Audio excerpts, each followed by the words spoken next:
coverage here from outside the White House in Washington D.C., where there's a buzz of excitement because there was a belief that Mr. Modi would be coming out and waving to the flock of Indians who gathered here. Lots of Indians there waiting to catch a glimpse of Narendra Modi as he meets the US President Barack Obama. A meeting that is expected to go on for as long as 2 hours. But clearly there is a sense of anticipation in the autumn air of Washington that Narendra Modi and Barack Obama will be able to spring a new warmth in the relationship. With me are special guests, and we'll be talking to many of them to find out what they feel could be the real big talking point emerging from this summit meeting. Ajay Sriram, President of the Confederation of Indian Industry, is with us. Remember, America's business is business, and many say business is the way to build that relationship. Also with us is Professor Nuruddin here at the Georgetown University. Dr. Inder Sood is from the University of George Washington. So lots of people to give us their perspective on what is happening. We'll have more voices coming, American voices, in a moment from now. But I just want to give you, before I start, just a sense of what is happening around us. As you can see, lots of people waiting in anticipation for Mr. Modi. We don't know whether he's actually going to come out and wave to the crowds, but that's the hope that they have, that people will wave to them. But I just want to get a sense from you, Mr. Sriram. Do you get a sense that, are we overhyping this visit? Are we pitching the expectations too high? One summit meeting, many believe this is meet and greet. Or do you believe it's become something more as a result of that joint editorial today in the Washington Post and the fact that we are told that yesterday's private dinner went off very well? I think it is the right direction. I don't think it's hype.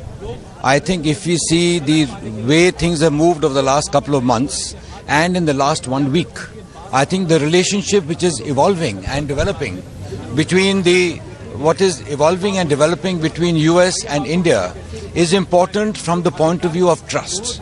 I think ultimately business grows when trust grows.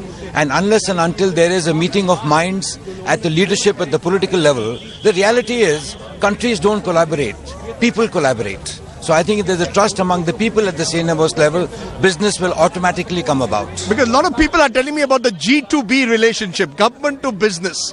Do you believe that business will follow the lead taken by the leaders, or does business expect first reform before they invest in India? Must reform come first before anyone will write a blank check to India? I think both have to happen. Let's be real.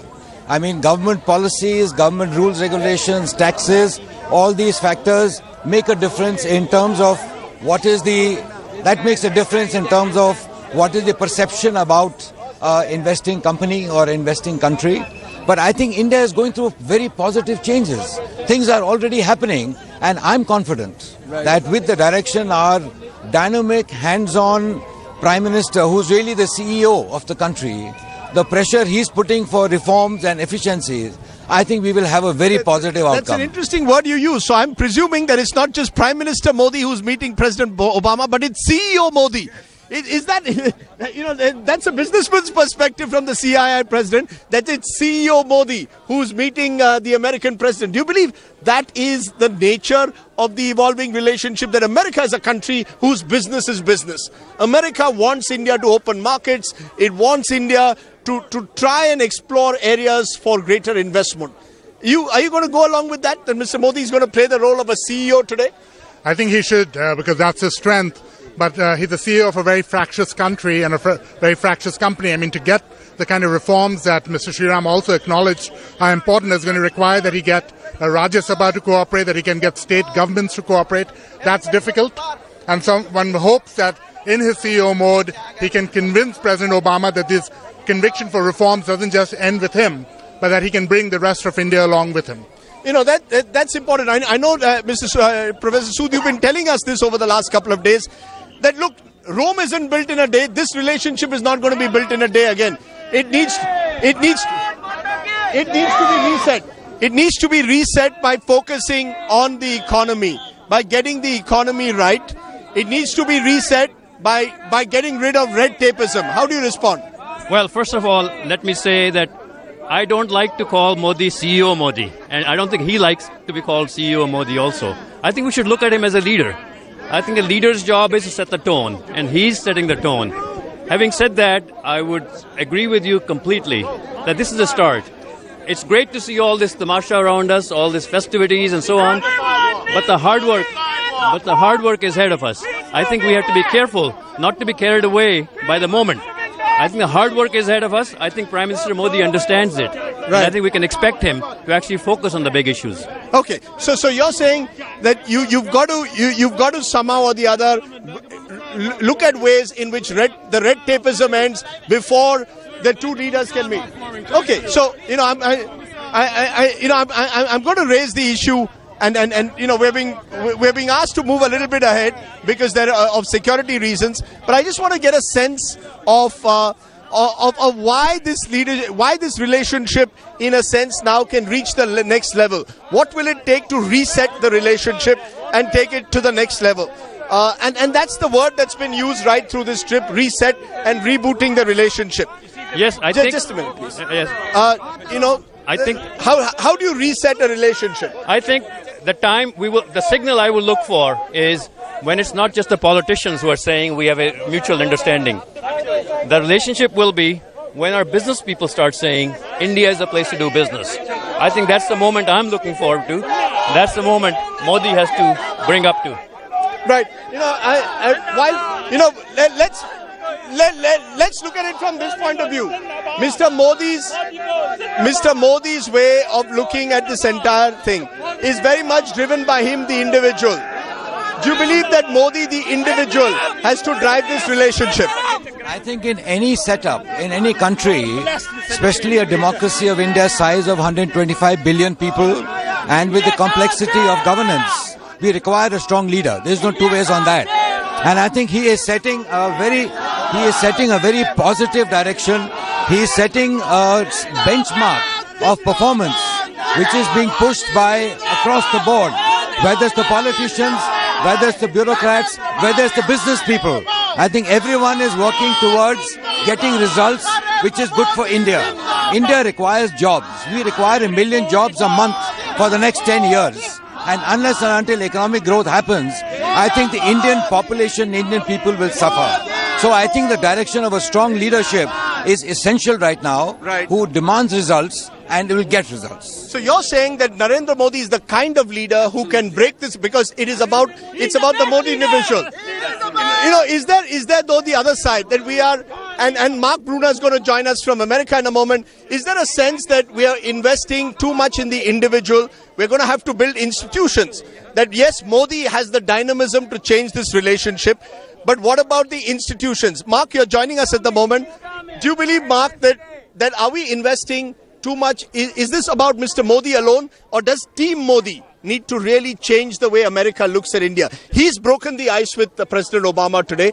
Now it will require Team Modi, in a sense, to take this relationship forward. What do you expect from an American perspective, given the kind of joint statement that has been issued today, or at least the joint editorial that we saw today? Well, you're right, Rajdeep. We have a huge opportunity, but there's also challenges with the relationship. And this series of meetings is going to allow President Obama, Prime Minister, to sit down and hash out the different issues that we have. But also there's huge opportunities, especially in energy and infrastructure, for us to work together. And I also want to note that I'm happy to see all the folks here with the U.S.-India Partnership Day T-shirts, as my boss, Senator Mark Warner, and the India Caucus with 42 members unanimously passed this resolution designating today as U.S.-India Partnership Day. It's U.S.-India Partnership Day, but I just want to understand this. How much appetite does President Obama and the Americans have to put India top of the mind? At the moment, U.S. military strikes in Syria, ISIL top of the mind, the Middle East is again, in a sense, in a cauldron. In an atmosphere like that, does the President have the attention and the appetite to put India on top of the mind? Or is India simply because we're not a problem country like Pakistan, you don't place enough attention on us?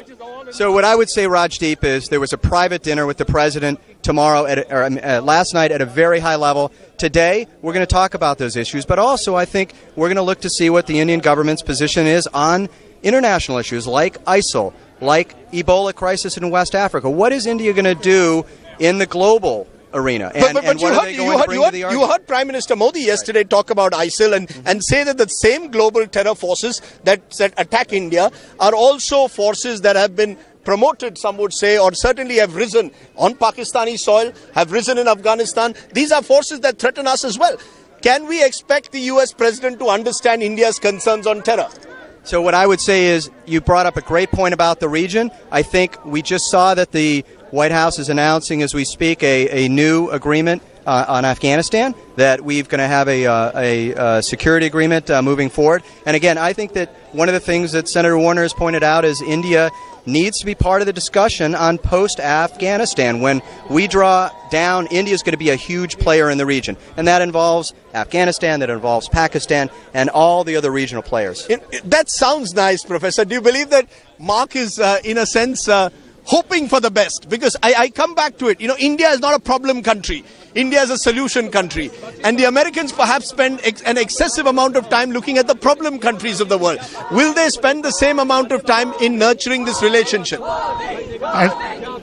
I think it's important to remember that much of what we need to have happen between the US and India is probably best done if India isn't at the head of the headlines. Right. That this is work that's important. It requires loyal bureaucrats on both sides to find solutions to difficult problems. If we treat all of this with the attention of the front page of every news or the lead of every news coverage, I fear that in fact problems will arise.